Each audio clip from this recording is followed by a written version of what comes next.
gravar, porque estava gravando, mas devido a essa queda aí não parou de gravar, tá bom? Mas vamos voltar lá então. Vamos pensar, vamos analisar detalhadamente cada assertiva dessa aqui. Então, ó, a cadeia transportadora de elétrons é o terceiro estágio do sistema oxidativo da produção? Se ela é o terceiro, qual que é o primeiro? Qual que é o segundo? O primeiro é a fase de investimento, tá? Essa fase de investimento é quando a glicose ou o glicogênio ou outro produto da proteína ou do lipídio geram o acetil-CoA. Então, a fase de investimento é a fase da metabolização de algum tipo de macro ou micronutriente até o acetil-CoA. Essa é a fase de investimento. Beleza? Fase 2. Qual que é a fase 2 do sistema aeróbio? A fase 2 do sistema aeróbio é o ciclo de Krebs, tá? É o ciclo de Krebs, é o momento em que os hidrogênios são removidos das moléculas, né? E também algumas moléculas de carbono e de oxigênio, principalmente para poder liberar aí uma quantidade de hidrogênio lá para o interior da mitocôndria. Então, a fase 2 é o ciclo de Krebs. E a fase 3, né, a cadeia transportadora de elétrons. Então, essa aqui está certa, tá? Então, essa aqui é V de Walter. Tudo bem?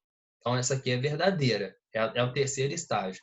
Só relembrando, né, que o ciclo de Krebs e a cadeia transportadora de elétrons são processos de reações cooperativos. O que significa isso? Um só acontece se o outro aconteceu. Então, a cadeia transportadora de elétrons, ele só vai acontecer se o ciclo de Krebs ele aconteceu. Só um minutinho para eu desligar aqui o WhatsApp que eu usei para mandar o vídeo para vocês. Eita.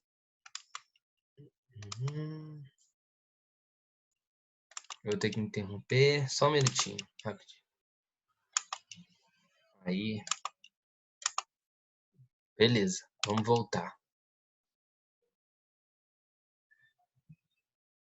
Então, é isso. O sistema, a reação, né, cadeia transportadora de elétrons é o terceiro estágio do sistema oxidativo e ele só acontece depois do ciclo de Krebs. 2. A água é o único produto final dessa cadeia de reações do sistema anaeróbio lático, ou seja, dessa primeira fase ali do sistema oxidativo, que é junto com o sistema glicolítico, né? Não, gente, a água não é o único. Então, essa aqui está falsa. Se a água não é o único, quais são os outros além da água? Além da água, eu vou ter aqui, ó. Quais são os metabólitos? Vou escrever aqui, ó. É o H2O mais CO2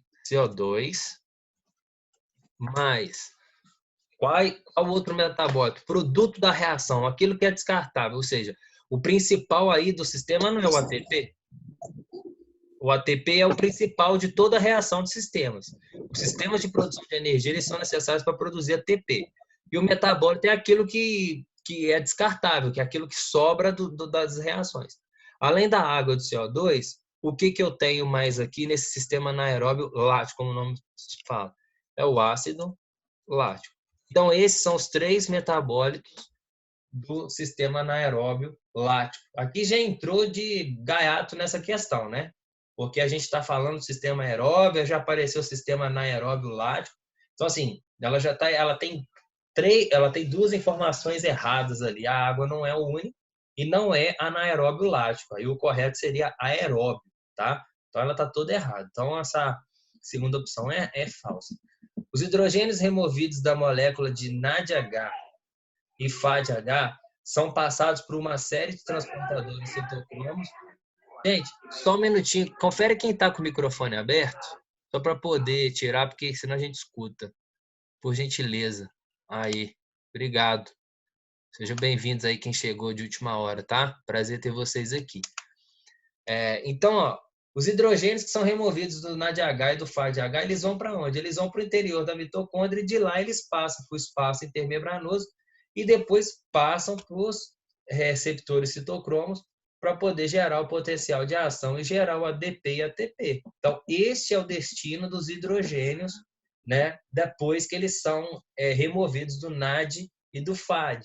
Então, assim, ó, o NAD e o FAD, eles são moléculas muito importantes. Eles são aceptores de hidrogênio, ou seja, eles recebem o hidrogênio das outras moléculas e levam para o interior da mitocôndria, tá? O NADH e o FADH é uma versão reduzida e estabilizada do NAD e do FAD. Então, assim, o NADH e o FADH, eles não reagem com ninguém, porque eles já estão estabilizados. Eles só vão reagir só a partir do momento que eles entrarem na mitocôndria e liberar esse hidrogênio. Aí eles vão voltar para poder buscar mais hidrogênio. Esse é o papel deles. Busca hidrogênio, joga hidrogênio. Busca hidrogênio, joga hidrogênio. Tá? Por que eu estou falando isso? Para a gente já entender a questão, a opção 4. Então, essa terceira aqui é verdade. NADH e FADH não reagem diretamente com oxigênio. E essa informação está afirmando não reagem. Eu acabei de dizer que o NADH e o FADH não reagem com ninguém. Por quê? Porque eles estão estabilizados. Então, essa questão aqui também, né, ela está verdadeira, porque o NADH e o FADH não reagem com oxigênio, ele não reage com nada, tá? Então, verdade. É o número 5. Número 5 é o seguinte, após a produção do piruvato, o que é o piruvato, hein? O piruvato é um dos produtos das reações do sistema glicolítico, vocês estão lembrados disso? Então, ó, a glicose ou o glicogênio, eles começam a digerir, a se degradarem, aí eles se transformam em duas moléculas de piruvato, né? Aí que tá, piruvato. Se não tem presença de oxigênio, a reação acaba ali. Aí é o sistema glicolítico, porque não tem glicogênio. Então, quando se chegou ao piruvato, né? Se não tem oxigênio, o que vai acontecer? Esse piruvato ele vai se transformar também em ácido lático e nos produtos finais de ATP, tá? Agora, gente, se tem oxigênio, né? Se tem a presença do oxigênio, se o oxigênio consegue entrar na célula e reagir com essa molécula de piruvato, aí o sistema já muda. Não é o glicolítico mais, é o sistema aeróbio, porque o piruvato com o oxigênio vai reagir para se transformar quem? No acetil-CoA. Então, o acetil-CoA é muito importante. Vamos dizer que é a primeira molécula formada com a presença do oxigênio. Então, o acetil-CoA eles formam-se como? Na reação do piruvato com o oxigênio. Tá? Então, assim, se tem oxigênio, né, o piruvato se transforma em acetil-CoA. E o que essa questão está dizendo para a gente aqui? Ó? Após a produção do piruvato, o sistema aeróbio acontece apenas se houver a presença de hidrogênio. Não, acabei de falar. Aqui não é hidrogênio. Aqui é oxigênio, né? Então, é oxigênio aqui. Então, por isso que essa questão está errada, tá bom? Então, as opções que nós temos aqui ficou a primeira, a terceira e a quarta. Vamos ver se tem essa opção lá, se não, tá errado. Tem essa opção? Tem aqui, ó. Seria basicamente que é a letra C, né? Eu não coloco letra aqui porque no Moodle não adianta eu colocar letra. Ele muda tudo, tá? Então, não adianta eu colocar K, B, C, mas só para a gente... O ideal dessas atividades é entender por que está certo e o principal, entender por que está errado. Tá? Vamos lá. Essa eu quero contar com a participação de vocês. Eu acredito que seja uma questão bem fácil, né? Relembrando lá as primeiras aulas. No primeira aula a gente falou sobre isso. Qual dos elementos químicos listados a seguir não é considerado como parte daqueles que são fundamentais para a formação da matéria orgânica? E aí, gente? Quais que são fundamentais? Vocês podem escrever no Como é bate-papo. que é? Vocês podem responder a resposta no bate-papo para eu poder conferir se vocês estão pegando a ideia. Essa questão aqui, ó. Qual dos elementos químicos listados a seguir não é considerado como parte daqueles que são fundamentais para a formação da matéria orgânica? É o cálcio, né, não? Isso, muito bem. É o cálcio. É o cálcio. Aí vocês podem ir escrevendo aqui, quando eu pedir, vocês escrevem no bate-papo, porque aí eu vou conferindo lá, tá bem? Aí vocês abrem o microfone Beleza. quando vocês quiserem falar. Então aqui é o cálcio, tá? Porque os outros elementos são o chão, né? Carbono, hidrogênio e oxigênio, né?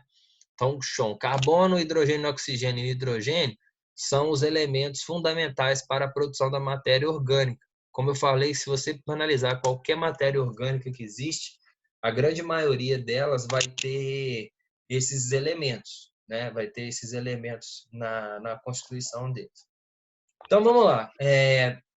Analise a figura geométrica de uma molécula de glicose e marque corretamente a fórmula bioquímica. A fórmula bioquímica da glicose foi a única fórmula bioquímica que eu pedi para vocês decorarem. Obviamente que do dióxido de carbono, da água, isso são coisas que a gente sabe, mas aquela que eu acho que é um pouco mais complexa, nem é tão complexa assim, a primeira que eu pedi para vocês guardarem é da glicose. Então, assim, ó, vamos dizer assim, geometricamente, essa seria a molécula de glicose. Então, ó, ela tem quantos carbonos? Quantos carbonos tem essa molécula aqui? Eu cheguei a dizer para vocês que nessas figuras, nessas representações, né, cada quina é um tipo de carbono. Na maioria das vezes é assim, mas toda regra tem a sua exceção, tá? Então vamos lá, ó. Aqui um carbono, 2 carbonos, 3 carbonos, 4 carbonos, 5 carbonos, 6 carbonos, tá? Aí agora eu posso confirmar aqui, ó, cada molécula aqui é um carbono, então tem 6 carbonos. Se eu contar cada hidrogênio que tem aqui, eu vou contar 12, tá? E a quantidade de oxigênio que eu tenho aqui são 6.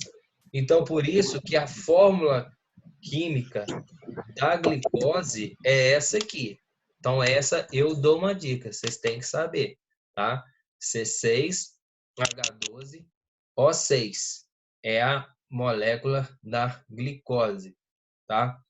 E como que a glicose ela é formada? A glicose ela é formada de várias formas, né? Ela é formada pela degradação de carboidratos mais complexos, que são os polissacarídeos, como, por exemplo, o amido.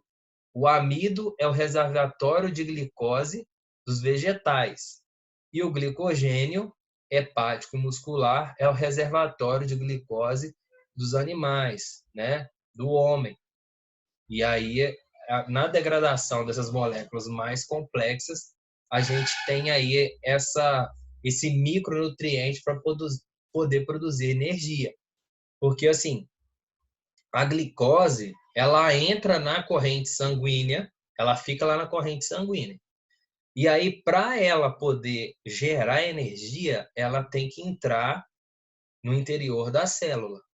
E aí, quem é que faz esse papel, gente? Quem que ajuda a glicose a entrar no interior da célula? A insulina. A insulina ajuda a gente a pegar a glicose, jogar na célula para ela metabolizar, tá? Então, esse é um dos problemas, que o diabético tem. A glicose não consegue ser captada pela insulina para jogar na célula. Aí, a forma como esse problema aconteceu, que a gente tem o diabetes tipo 1 ou tipo 2. O tipo 1, ele já é genético na maioria das vezes, não consegue produzir a quantidade necessária ou a insulina ela tem algum problema, né, na produção dela. Então, por isso que a pessoa é insulino dependente. E o diabetes tipo 2, à medida que o tempo vai passando, devido a alguns fatores inflamatórios, como o excesso de gordura, o excesso de açúcar no sangue, a insulina vai perdendo a capacidade de reagir com a glicose, porque ela é produzida em excesso. Tudo que o nosso organismo produz em excesso, ele acaba tendo um efeito rebote de resistência.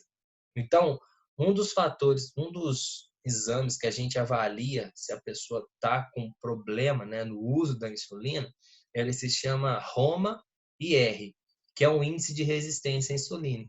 Quanto maior esse valor de ROMA, quer dizer por algum motivo, principalmente má alimentação, falta de atividade física ou alguns problemas hormonais, a insulina não está sendo utilizada, tá? Então, prestem atenção e para gravar e para a gente lembrar. Eu fiz uns exercícios a mais aqui de estrutura de molécula para a gente poder entender essas questões de bioquímica, tá bom?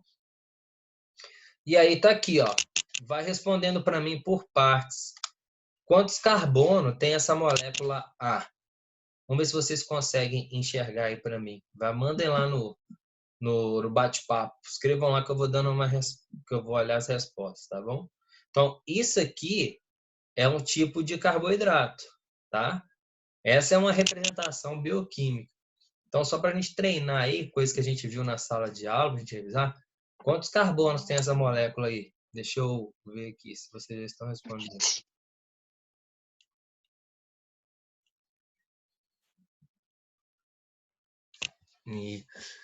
Isso. Michelle respondeu correta a fórmula. Paula disse que são 6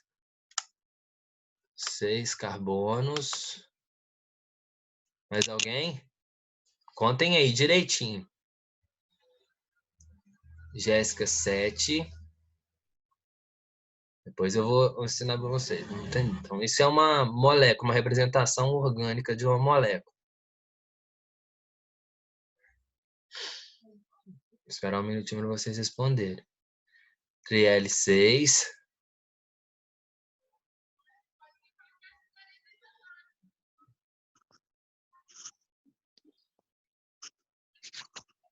Então, vamos lá. Vamos contando aqui, ó. Então, cada quina é um tipo, né? Então, só para a gente poder lembrar, o carbono ele pode fazer quantas ligações? 4, né? Então, vamos lá. A gente tem aqui, ó, se a gente contar bem, a gente tem aqui um carbono, ó, nessa pontinha aqui, ligando ao oxigênio e ao hidrogênio, né? Ó. O oxigênio tem duas ligações. Uma ele está ligando com carbono, a outra ele está ligando com o hidrogênio. Então, aqui, ó, 1, 2, 3, 4, 5 e aqui 6. 6 carbonos. Ah, por que aqui não tem? Porque, ó, já tem as duas ligações, tá? Com esse aqui, tá? Com esse aqui, essas duas, mostra essa ligação. Então, são 6 carbonos, tá? Vamos mais uma aqui. E esse outro? Quantas moléculas de carbono tem essa figura aqui? Tem um cachorro bravo aí, hein? Quantas moléculas de carbono?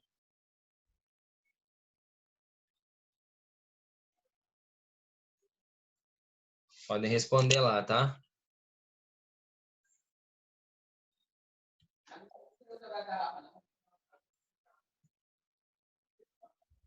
Letra B. Quantas agora?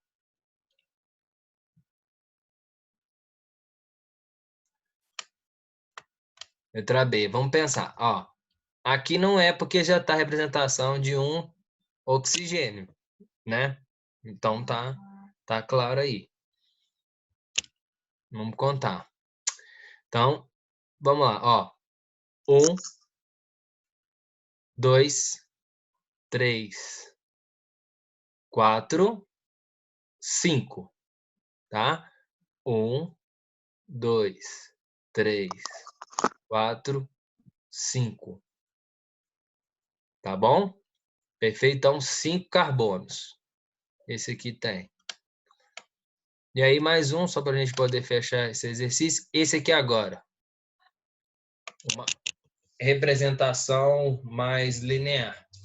Letra C. Quantos?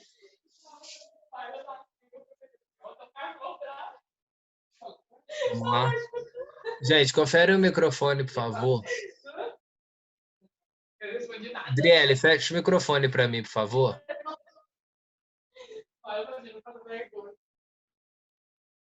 Adriele, está me ouvindo? Fecha o seu microfone, por favor. Então, vamos lá, ó. 1, 2, né? 3, 4, 5, 6, tá? Então, a letra C tem 6 carbonos. Então, ó, moléculas com 6 carbonos são chamadas hexose. Moléculas com 5 carbonos são chamadas ribose, tá? Só para a gente poder rever isso aí. Número 5. Suponhamos uma situação em que um atleta percorre uma corrida de 100 metros em 10 segundos. Assim, analise as informações referentes à produção de energia dessa corrida e marque a letra com o julgamento correto. Gente, dos principais objetivos que a gente estuda bioenergética, né, na bioquímica e também um pouco lá na nutrição aplicada à educação física, mais no final do curso, é saber o seguinte: qual tipo de esporte usa prioritariamente os sistemas de energia. Então, a gente vai pensar o seguinte: o sistema mais rápido de produção é o fosfagênico. Ele produz energia muito rápido, né? Ele produz energia instantaneamente. Depois, o segundo mais rápido é o sistema anaeróbio lático, né? Por volta ali de 2 minutos, 1 minuto e meio, eu consigo estar priorizando a produção de ATP por meio desse sistema. O sistema oxidativo é aquele sistema que ele vai ser mais usado para atividades mais duradouras, para atividades mais constantes, sem tanta intensidade, para atividades mais contínuas. Ah, quanto tempo? Gente, acima de 3, 5 minutos já tem uma predominância do sistema aeróbico para a produção de energia. Só que o nosso corpo não é assim, liga e desliga. Ah, eu vou usar, liga uma chavinha igual flex, né? Como se a gente tivesse aí 3 fontes de energia e aí, não, agora eu só uso álcool, não, agora eu uso gasolina. No nosso corpo não é assim. Os sistemas, eles agem para eles complementarem um ao outro, porque o fundamental é o que o organismo tem energia. O organismo sem energia, ele não funciona. Na prática de exercício físico, a falta de energia vai gerando fadiga, vai perdendo desempenho. E aí os sistemas vão reajustando entre si para poder um suprir o outro. Na dúvida é o seguinte, gente, o que é menos custoso para o organismo, o que é mais eficiente? Aquele que produz mais ATP. Qual produz mais ATP, gente? É o oxidativo. Então, se a atividade ela for contínua e ao longo do tempo mais demorada, vai usar o sistema aeróbio sempre, porque ele produz mais energia. Agora, se eu estou fazendo uma atividade, estou pedalando, aí vamos dizer que eu sou um atleta de elite de bike, eu estou percorrendo uma volta aí, na volta da França, enfim, e eu estou em segundo lugar, eu preciso de dar um sprint ali de 2 minutos para eu poder alcançar quem está na minha frente. Esses 2 minutos de atividade intensa, o organismo deixa de estar usando mais o sistema aeróbio e passa a usar o sistema anaeróbio lático, tá? Então, assim, ó, passa de um para o outro, mas eles agem concomitantemente, ou seja, conjuntamente. Dependendo da intensidade, ele vai priorizar um, priorizar outro. Então, a palavra certa é priorizar, tá?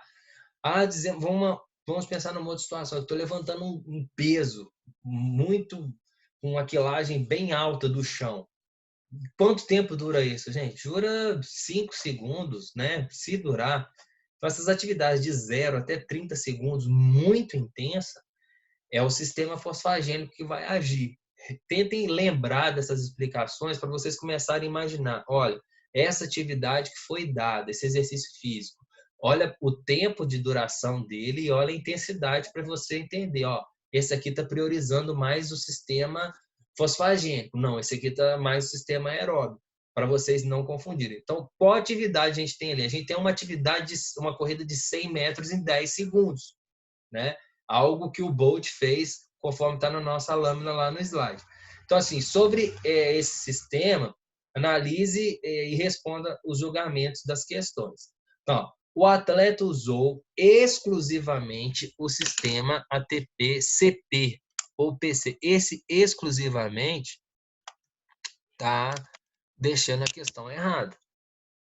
Então, no lugar de exclusivamente, a palavra correta que ele seria prioritariamente, sei lá, com maior ênfase, enfim, mas exclusivamente não está certo, porque ele vai estar usando os outros sistemas também, mas de forma mais cadenciada, vamos dizer assim, tá? 2. O sistema oxidativo, com certeza, foi o que menos teve participação na produção de ATP nesta corrida. 10 segundos, né? 10 segundos para que tenha atividade. Depois que passar 10 minutinhos aqui, eu vou ter que reiniciar lá por causa daqueles 40 minutos, tá? E eu faço isso sem problemas. O sistema oxidativo foi o que menos participou. Então, essa primeira aqui, ela tá falsa. Essa terceira aqui, o sistema tá verdadeiro. Porque o sistema oxidativo, ele demanda mais tempo. Então, assim, nesse tempo de 10 segundos, ele vai ser pouco utilizado. O organismo não dá tempo de pegar o oxigênio, de metabolizar um micronutriente, um macronutriente, para poder produzir energia. Então, assim, foi o que menos teve participação. A glicose foi o principal micronutriente usado na produção de energia. Desse sistema, a gente já fez a primeira questão disso. O sistema fosfagênico, que é o que está sendo usado aqui, ou anaeróbio alático, ele não participa. Então, aqui não usa glicose, ele usa a fosfato creatina. Isso aqui também está falso. A gente tem que apenas a número 2 está correta. Tá bom? 6, uma questão também de VOF. Essa é interessante para a gente poder lembrar de alguns termos. Ó, referente ao metabolismo dos carboidratos para a produção de energia, analise as informações a seguir, marque V para as verdadeiras e F para as falsas. E, por fim, escolha a letra que apresenta adequadamente a sequência VOF. Eu já até deixei aqui para a gente poder entender os termos onde que eu quero. Ó, gente, a glicogenólise é a síntese de glicogênio. Por que isso aqui é falso? Gente, lise é quebra, tá? E quebra é catabolismo, é degradação. Então aqui ela tá falsa, porque no lugar de síntese, né? O correto aqui seria degradação. Vou escrever aqui, ó, degradação. E vou deixar marcado aqui, ó. Tá? Síntese, glicólise, o lise, toda vez que aparecer lise no final de uma palavra, você sabe que é quebra, tá? E não pode ser síntese, porque síntese significa construção, tá? A glicogênese é a quebra. Não. A glicogênese não é a quebra. Gênese, gente, é construção. Gênese é formação. Gênese é síntese, tá? Então aqui ela está trocada. Tá? Síntese. Gênese, primeiro livro da Bíblia, livro da criação, tá? Então a gente tem aqui que seria correto síntese. Toda vez que tiver gênese numa palavra, você sabe que é construção, tá? Então aqui não é degradação também. Então assim, ó, a gliconeogênese é a síntese da glicose a partir de fontes não glicídicas, como o lactato e o glicerol. Essa resposta está certa. Gliconeogênese seria uma nova formação de glicose ou glicogênio. É uma nova formação. Por que nova, gente? Como que o glicogênio se forma? Ele se forma pela junção de glicose. A quantidade de glicose em excesso que está na nossa corrente sanguínea, ela é levada para o fígado e metabolizada em glicogênio hepático ou glicogênio muscular, tá? Então, se a gente não usou a glicose, um dos caminhos que ele tem desse excesso é para o fígado para se transformar em glicogênio. A gliconeogênese é a formação da glicose através de outras substâncias que não é a glicose. Ah, então o lactato pode se transformar? Pode, gente, pode, né? Ele vai para o fígado e se transforma em glicose, dependendo do organismo. O glicerol também, tá? Então, assim, glicerol também pode ser transformado em glicose e ser metabolizado. O lactato pode ser transformado em glicose e ir para o fígado e ser transformado em glicogênio. Então, pode. Então, entendam isso. Gliconeogênese é a nova formação de glicogênio a partir de moléculas diferentes da glicose. Então, essa aqui estaria verdadeira. Então, nesta sequência aqui, seria F, F, V. Seria essa opção aqui. Tudo bem? Deixa eu ver aqui, só para a gente poder organizar. Eu vou fazer assim, só para a gente poder otimizar aqui. Eu vou encerrar essa parte aqui até agora, porque já está faltando um tempinho, porque vai encerrar, porque eu tenho 40 minutos. Eu vou fazer assim, eu vou encerrar e vou mandar o link novamente, vocês acessam aí, a gente faz a questão 7, 8, 9, 10, e aí dou um tempinho para a gente tirar uma dúvida.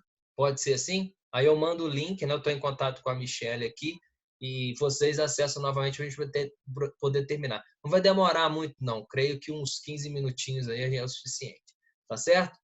Abração, já mando o link para vocês aí. Falou, já volto aqui.